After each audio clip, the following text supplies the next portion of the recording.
But coming back to British jazz, you've mentioned some of the names so far, Tubby Hayes and Trevor Watts and the Rendell Carr Quintet, of Oh course. yeah, These kind of people, Michael Garrick, Mike Gibbs. There's a real magic flavour, a specific, peculiar flavour to British jazz in the '60s, isn't there? and gets me in here. Yeah. Gets me in here. That's very specific I'm drawn to it as sound, well. Yeah. totally unlike. And again, that's where my Harry Beckett story comes back to. When I started listening to jazz seriously in the early '70s, I was listening to American jazz because that's what the jazz press told us we should be doing. Jazz Journal International was very US centric. To tell you the truth, a lot of under the cosh British jazzers would have told you that's what you should have been doing at the time. They didn't have their own. So I just was fortunate enough after I first started working and I had enough money my wife and I, we went to the Nice Jazz Festival in 1979, and it was like 99% of the performers were American. So it was all the former Count Basie band players, all the famous tenor saxophonists, all the trumpeters, and it was all American. And I was thoroughly enjoying it, but they were all playing the same tunes, all playing, Take the A Train and and all of those standards. And then suddenly I'm sitting it was 5 o'clock in the afternoon in the sunny south of France in a former Roman amphitheatre, and suddenly the announcer says, next it's the Kathy Stobart Quintet from the United Kingdom, and female tenor sax player walks out on stage, which itself is quite rare. Yes, certainly then it was. with a chap called Harry Beckett on trumpet. And as soon as they started playing, I turned to my wife, and she looked at me as well. She was, this isn't what we've just been listening to. All these American players playing these standards. This is original compositions, but the British sound. And I just fell in love with it from that minute.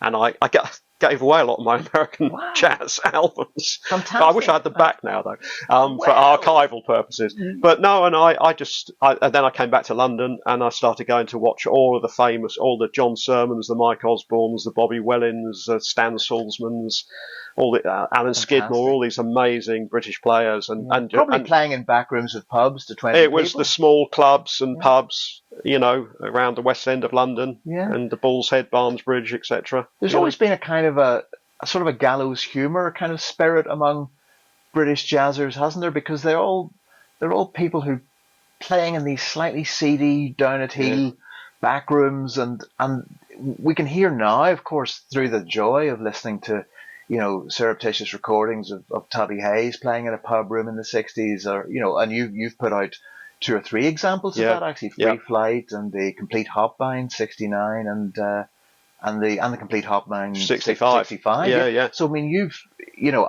there's something about Tubby Hayes that I just find magical, and these recordings made in little pub rooms by a fan who's brought a reel-to-reel along or whatever, and the likelihood is Tubby would just have said, yeah, fine, that's fine, whatever, and not given it a second thought. And of course now it's like a glimpse, it's like a time machine, it's a glimpse to another world, and it's and thanks to you, we can hear that kind of thing, and we can hear the best versions of it. Often, I mean, for example, the Hopbind album, the '65 one, if I'm remembering correctly, there'd been partial bootleggy versions of that tape circulating with very poor sound, where someone had added some very strange reverb and things like that, and really messed up. You were able to kind of find the best quality versions of all the bits. And that was another Ron Mathieson bottom of the wardrobe type find. Fantastic. So good old Ron. And what I personally enjoy about those, I think the Rendell Carr one we did live at the Highwayman in Camberley, and the Tubby Hayes and the Hopbind is the background noises you can hear. Yeah. And one that cuts through everything. You can hear the cash register when people buying drinks. You can hear the cash register, and you can hear glasses clinking. I love that. I actually love that. And clearly, compared. A lot of the albums we put out, even the BBC sessions, like the Mike Gibbs and some of those, arguably they're better than the studio recorded albums. Yeah. Because they're playing with less constraints. Yeah. They're playing freer, without a producer there, And they just seem to be, and the solos are often longer. Yeah. And well, you'll probably know this, but one of the very first BBC sessions to be released was in 1973 or 4. It was the Hard Riley Trio, and they didn't put it out as Hard Riley at the BBC. They had simply done a jazz session for a Radio 3 program. There'd been a particularly good female engineer on that Howard couldn't remember the name of and never met again. But they thought, gosh, that sounds really great. We're never going to be able to better that in a studio. So the label made a deal with the BBC and just put it out as an album. But technically, that is the first, of the rock era, shall we say? That's the first at the BBC album, and it was simply because of the freedom of the moment and the quality of the engineer that record comes out. And of course now it's quite a cachet to say so and so at the BBC. At that time it was just functional. It's like, oh, this happens to be a fantastic recording of a fantastic session that we've had, a moment. Let's, can we pay you something for it? Can we put it out? One of the ones I'm proudest of is I'm proud of them all equally, really, but one of the ones that stands out to me is actually the first Rendell Carr one we put out. We called it Blue Beginnings. Yeah, another one I bought. That was that was another sleuthing and a lucky break. That actually came from Neil Ardley's tape collection. So, and the reason it was in his tape collection was he'd written the track. He was friendly with Don Rendell, and he'd written the track Shades of Blue for their album Shades of Blue. And I think he went along to the BBC session they did at just before the album was released, and he had just that track Shades of. No, he had the complete session on a small 5-inch reel, and we tidied that up. Got in touch with Trevor Tompkins and Dave Green, the two surviving members. Sadly, now only Dave Green survives. And we put that out and that was the very first BBC session that Rendell Carr did in 1964. So really important recording. Rendell Carr, that brings me back to a thought I was having when we were talking about the peculiar magic of British jazz in the 60s and how it was just so it was a distinct flavour. I always think of it a bit like, especially the likes of Rendell Carr, which has no equivalent at all as far as I can hear in American music.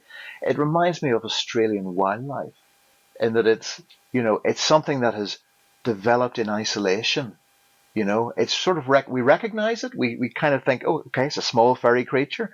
It sort of occupies the same space in the ecosystem as that in Europe or that in America, but it's completely mad looking, and it's got a pouch, and it's just different. It's just odd, and it squeaks with a different accent. Yeah.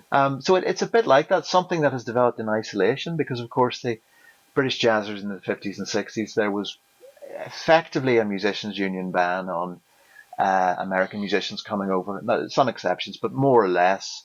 It was more or less an ecosystem of a small number of professional modern jazzers trying to better themselves, trying to emulate their American idols, but doing it without direct access to those people and in a completely different culture and climate and Italian suits and the cynicism of the Soho world and this kind of down at heel gallows humor, Italian suited against the world bunch of people at the start of the 60s. It's magical, isn't it? Yeah, absolutely. And but now we're talking about Rendell Carr, that recording we discovered, that maybe another proud moment one is Group Sounds 5 and Group Sounds 4. Another one I bought. So that was another just a set of lucky coincidences where the first track we found of Group Sounds 5, and this was a legendary 1965 BBC broadcast that is mentioned in various of the reference books that's behind me here, but no one ever thought a recording had been made of it because they were live in those days. Those sessions, those broadcasts were live, and so they weren't necessarily always recorded. But again, in Neil Ardley's collection, we found one track from that session, and the reason he had that track was because it was a Mike Taylor composition that Neil Ardley then rearranged for a Mike Taylor. It was a reference tape for Neil then. for Neil to use to do his arrangement from. But because of the existence of that one track in Neil's collection, coincidentally, I then had a conversation with Anna Gracie, Barbara Thompson's daughter, about it. And at the time, we were working with Barbara and Anna on publishing Barbara Thompson's autobiography. Yeah. And another one I bought. And just talking to Anna, she said, "Oh, would you be interested in my father John Heisman's his tape archive? That was digitised in, I think, 2016, and he threw all the tapes out." Were you involved with that?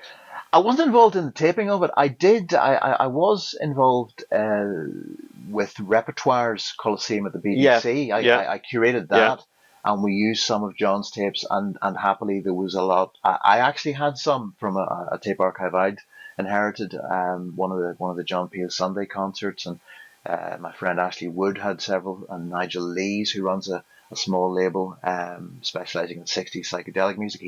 He had a bunch of stuff, and it's just amazing how you get to know all these people. You do the same. You get to know people who collect stuff, and so you create these things, these magical documents. So I was working with Anna Gracie and Barbara, and Anna said, "Look, my dad had all his tapes digitised in Temple Music Studios, in that studio at their house in Sutton," and she said, "And then we put all the tapes in a skip."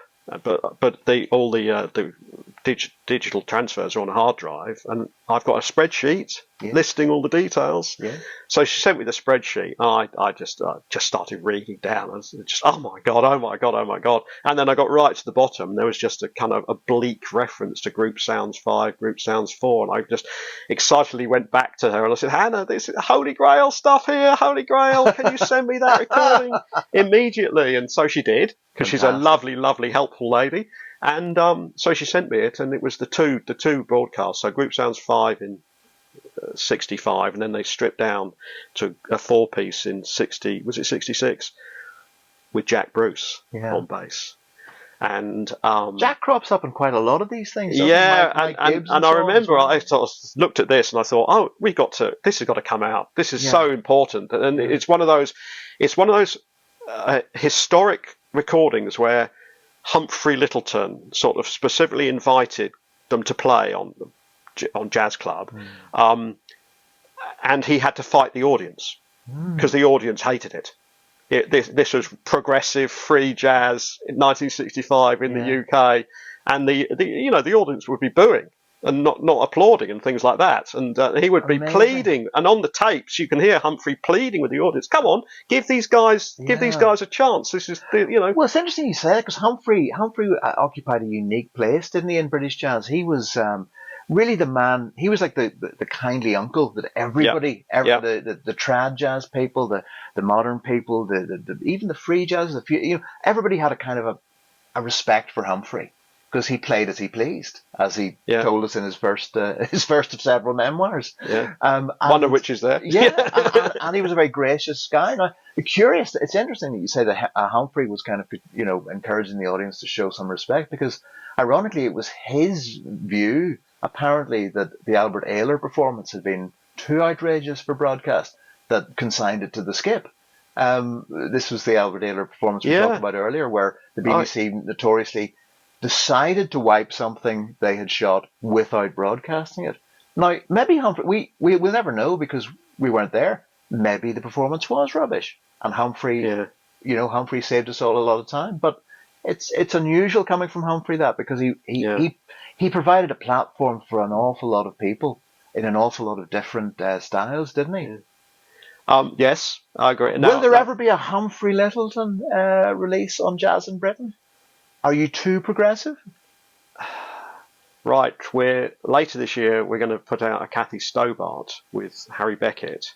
Well, I was wondering if you're going to do that because of the sentimental attachment. It is, and we're working with Kathy's son Pete Courtley, Bert Courtley's child with Kathy. I think there were 3 sons they had, and he's writing a biography of Kathy and Bert at the moment, his parents, and I think there's the strong possibility that more Kathy Stobart might come out, and there is, of course, Kathy with Humph. Yeah. A lot of recordings there. So, Yeah. no, I think it feels good. It feels I'm good open to embrace these things. I'm open to basically anything British. Yeah. Really. Yeah. I'm not. Might you draw the line at Terry Lightfoot? Yes, probably. And there's a few other names we joke about that I won't mention. That when we're talking about the archive and putting recordings out, but it'd be rude and to mention them. Yes. But going back to the Group Sounds 5, Group Sounds 4, that's another example of where it's got Jack Bruce on it. So obviously such a massive public figure as Jack Bruce, you got to get approval of his estate or whatever, because it was obviously after he died. And the naysayers who I work with said, "Oh, you've got no chance of contacting Jack Bruce's people or getting their approval. Absolutely no chance." Rubbish. I can get the approval of anybody. Fantastic, and get through to anybody, by being humble and offering something, and classic salesman. Absolutely. Well, yeah.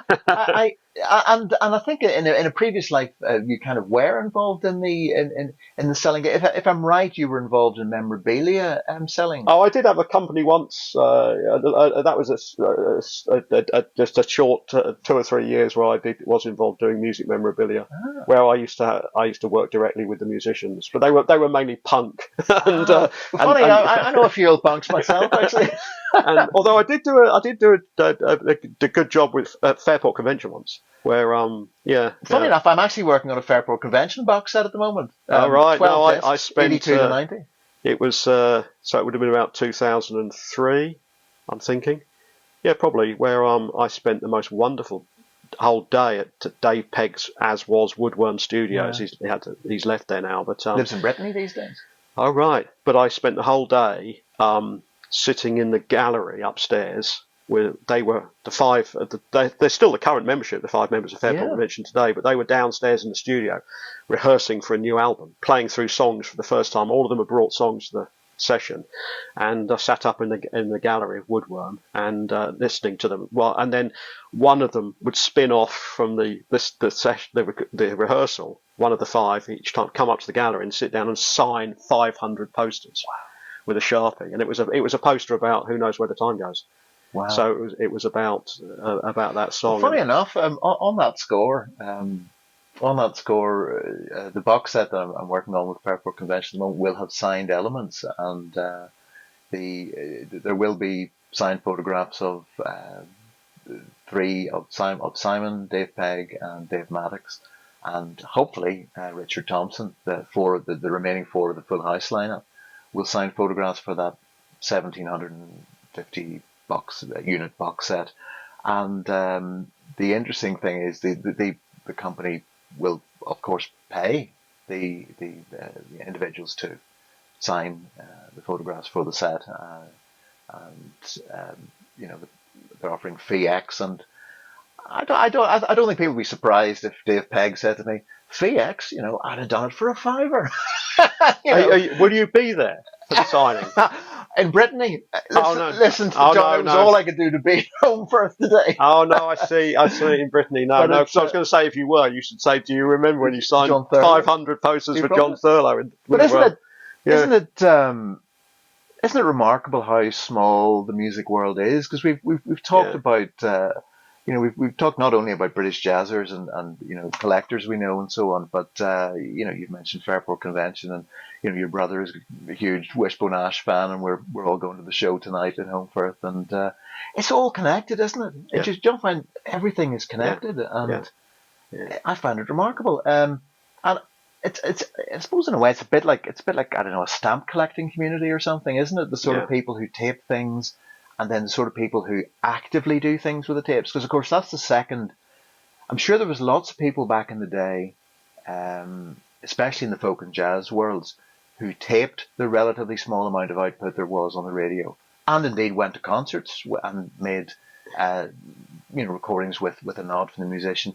It's one thing for that to have happened 50, 60 years ago, but then now it's another thing to access that material, because there will be a lot of wastage. A lot of stuff would have ended up in skips. Yeah. People die, people aren't online, whatever. So I kind of feel we're possibly we're possibly in the last decade of being able to retrieve things from the 60s, I think. Yes, And I think you're right.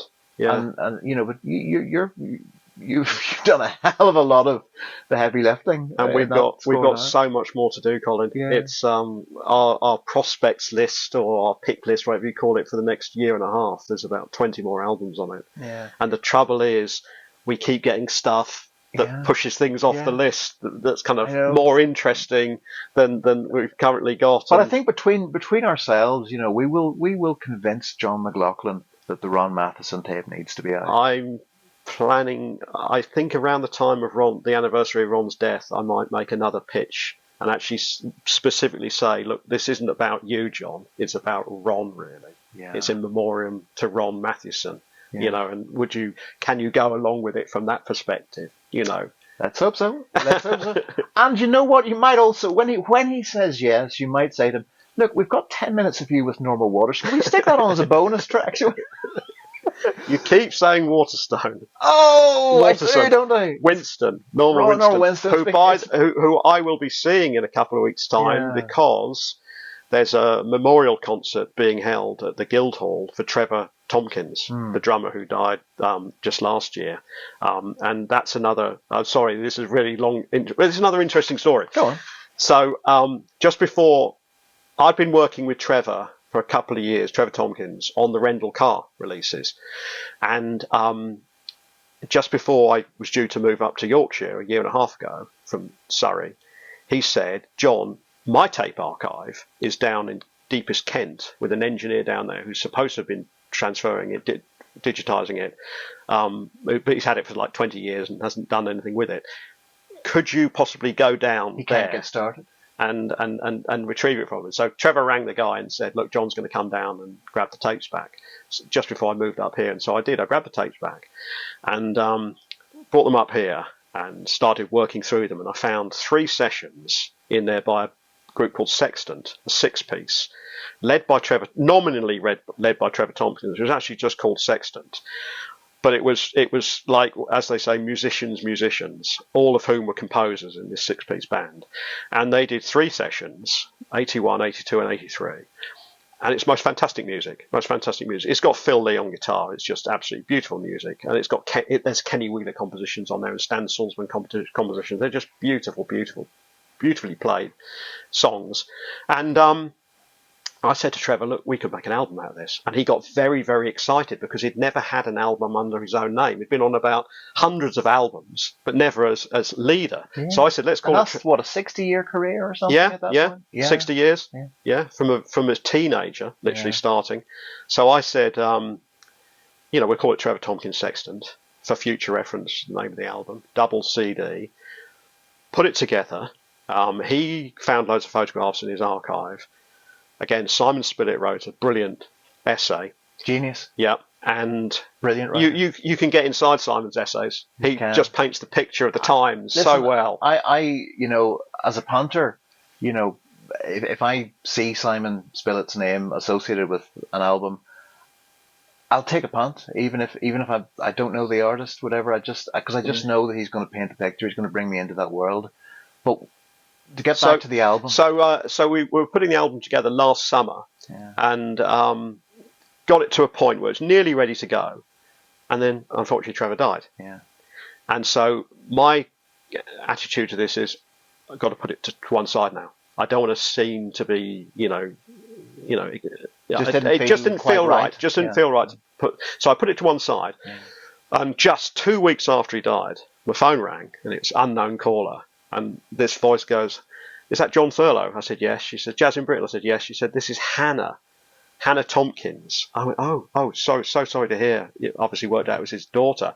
So sorry to hear of your dad's passing. And she said, yeah. She said, but the reason I'm calling you is next to the bed he died in his flat, on his bedside cabinet, we found a piece of paper that said, "You must ring John Thurlow on this number to check that he's got everything he needs to finish the album." Wow. Now, I nearly broke down in tears when she said that to me on the telephone. Wow. I could cry now if I tried hard enough. Yeah, I mean, so she said, "Have you got everything you need?" I said, "We could do with a few more photographs." Yeah. And so Trevor's wife her mum found loads more fantastic photographs, including the most brilliant one of him, Trevor Tompkins, leaning over Bing Crosby's shoulder at a Bing Crosby recording session, looking at the music, and loads of other really, really brilliant photos. And so we put the album together, released it. I think it's nearly sold out in just a few months. And I bought a copy in 2 weeks. All of these examples I've bought. I think I should send you complimentary copies from now on, Colin. No. Yeah. Well, let me interrupt you. I noticed the Henry Lowther Quaternity album is nearly sold out. There's one left in the garage. The universe is telling you must give There's me a one copy. Left. There's seriously one left. I found 5 down the back of the sofa. Yeah. I brought a few presents for you, so I don't feel too bad. No, you can have that last copy, unless I switch my computer on and find it's been sold online already. Okay. But so Sextant. So in 2 weeks' time, October the 4th, there's a memorial concert at the Guildhall where Trevor taught, and there's 3 bands are being recreated. Wow. There's Rendell Carr Quintet. Wow. Michael Garrick Sextet, and Norma's singing with that. Norma Winston's singing with that. And then Sextant are being reformed. So this is a band that never made an album, just did concerts and clubs and BBC sessions. Yeah, we've released an album, and now John Horler, the pianist, he's still got all the scores. Well, so they're playing Sextant material again. We're talking 40 years later. Carr Quintet reform though? They reformed in '93, a one-off concert at the Barbican. Who is still with us? Just Dave Green. That's what I mean. Oh no, they've got there's younger players. Oh, so it's Rendell Carr repertoire. Rendell Carr repertoire. Right. Sorry, and Michael Garrick Sextet repertoire. Yeah. Which is yeah. Yeah, I'm with you. Do you have a copy of Splinters handy? Yeah. Because I want to use this as a case study. If you can find a copy. Where would it be?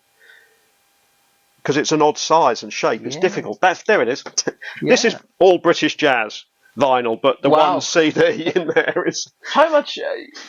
What kind of price would you put on this? What kind of value do you think is in there? Is in this just this one section of your collection?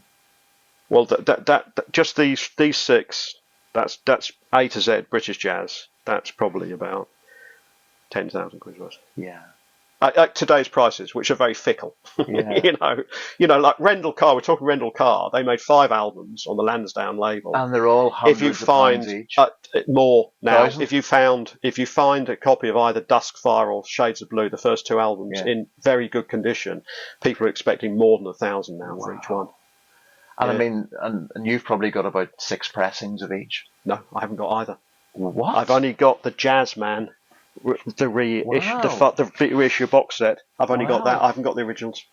I saw British jazz originals that even John Thurlow doesn't have. Yeah, I've only ever seen. I saw a copy of Duskfire once on the wall in a shop in Brighton, and then since we moved up to Yorkshire, a little shop in Otley had a copy under the counter, and the guy didn't have a card machine, and he didn't do internet banking, and my wife was down the road buying plants in the street market when she came back, and I came out of the shop and I excitedly said, he's got a copy, and I began to speak. She just looked me straight in the eye and said, you on but you will never ever buy original Rendell Carr albums. I will do everything and anything she needs physically and money wise for her garden and her allotment.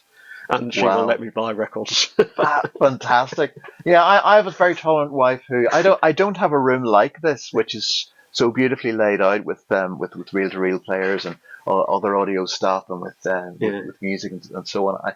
I just have stuff that's kind of in corners, and I've got a loft full of stuff and stuff that's crammed into my little office on shelves. You know, it's not the most cinematic environment that I work in.